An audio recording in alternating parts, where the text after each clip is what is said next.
Депутат Ерлан Батақов Қазақстан мен Иран арасындағы тауар айналымы 16,6%-ке өсті дейді. Мәжіліс депутатының айтқаны шындыққа сай келе ме? Бірге сараптайық. Ақшаң болса қалтаңда, қалтаңда да қалтаңда.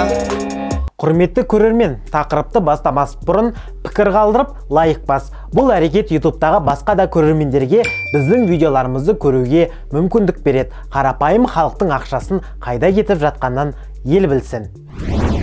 14 қыркүйекте мәжілістің пленарлық отырысында депутат Ерлан Батақов мынандай дерек келтірді.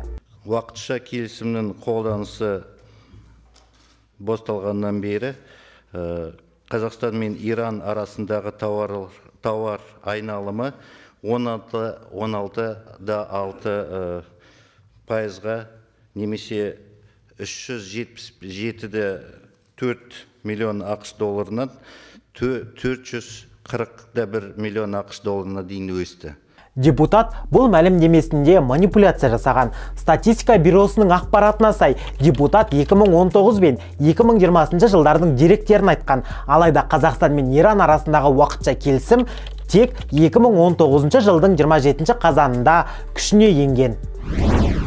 Оның үстіне кейінгі 10 жылдың статистикасын қарасақ, уақытша келісімсіз ақ екі ел арасындағы тауар айналымы әжептәуір болған. Айта кетейік, 2018 жылы 17 мамырда Астанадағы Еуразиялық экономикалық одаққа мүше елдер мен Иран арасындағы еркін сауда аймағын құру туралы уақытша келісімге қол қойылған. Келісім 2019 жылдың 27 қазанынан бастап қолданысқа енген.